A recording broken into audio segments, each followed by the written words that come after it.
मंत्री के द्वारा केजरीवाल के समर्थन में बयान जारी करना, ये सब कड़ी एक दूसरे के साथ जोड़ता हुआ दिखाई देता है। और यही अपील करने के लिए आज हम सब आपके बीच आए हैं। आपने देखा होगा कश्मीर में धारा 370 समाप्त हुई, 3 तलाक की कुप्रथा सदैव के लिए समाप्त हो गई। महिला सशक्तिकरण का नारा आज केवल नारा नहीं, ये हकीकत बन चुका है। और महिला सशक्तिकरण के माध्यम से 3 तलाक की कुप्रथा को सदैव समाप्त करने के लिए प्रधानमंत्री मोदी जी का, गृह मंत्री अमित शाह जी का अभिनंदन होना चाहिए। और इस अभिनंदन के लिए आज मैं आपके पास आया हूं कि भाइयों बहनों, यही राष्ट्रीय आकांक्षाएं हैं कि देश में आतंकवाद की प्रतीक, अलगाववाद की प्रतीक, भेदभाव के प्रतीक, इस प्रकार के जितने भी कानून हैं जो भारत में अलगाववाद को पैदा करते हो, विभेद को पैदा करते हो, इन सबको समाप्त करने के लिए जो कदम उठाए जा रहे हैं, उन कदमों की अगली श्रृंखला में ये नागरिकता कानून भी है। हम सब जानते हैं ये तो पाकिस्तान, अफगानिस्तान और बांग्लादेश के हिंदू, सिख, बौद्ध, जैन, पारसी, ईसाई जो वहां पे पीड़ित हैं, प्रताड़ित हैं, उनको नागरिकता देने का कानून है। ये नागरिकता लेने का कानून नहीं। लेकिन इस सब के बावजूद आप देख रहे होंगे धरना देकर के कैसे भ्रम की स्थिति पैदा करने का प्रयास हो रहा है। ये जानबूझ करके शरारतन देश के माहौल को खराब करने की साजिश का हिस्सा है।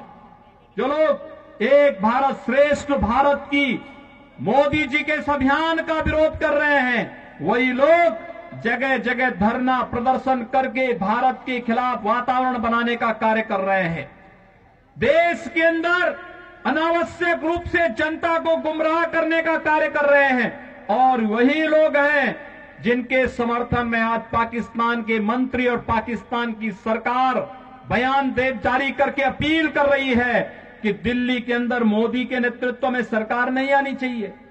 उन्हें भय है कि मोदी जी के नेतृत्व की सरकार भारत को दुनिया की महाशक्ति बनाएगी, और भारत को दुनिया की महाशक्ति बनने का मतलब पाकिस्तान का इतिहास से नाम समाप्त होना। ये वही लोग हैं,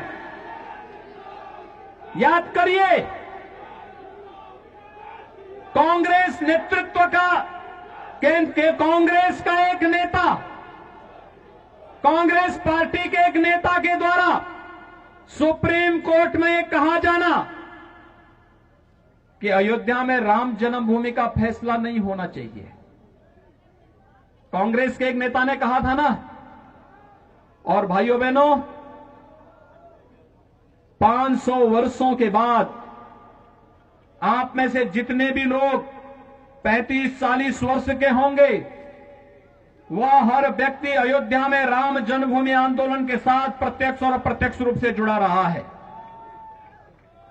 जिनकी उम्र कम है, उनके परिवार का कोई न कोई सदस्य किसी न किसी रूप में इस अभियान के साथ जुड़ा रहा है। कांग्रेस जिस मामले को लटकाती थी, क्योंकि कांग्रेस से पहले अंग्रेजों का शासन था, अंग्रेज भी लटकाते थे। उससे पहले मुगलों का शासन था। मुगल कब चाहता कि भारत के अंदर भारत के गौरव की पुनर्स्थापना हो, लेकिन मोदी जी आए और मोदी जी के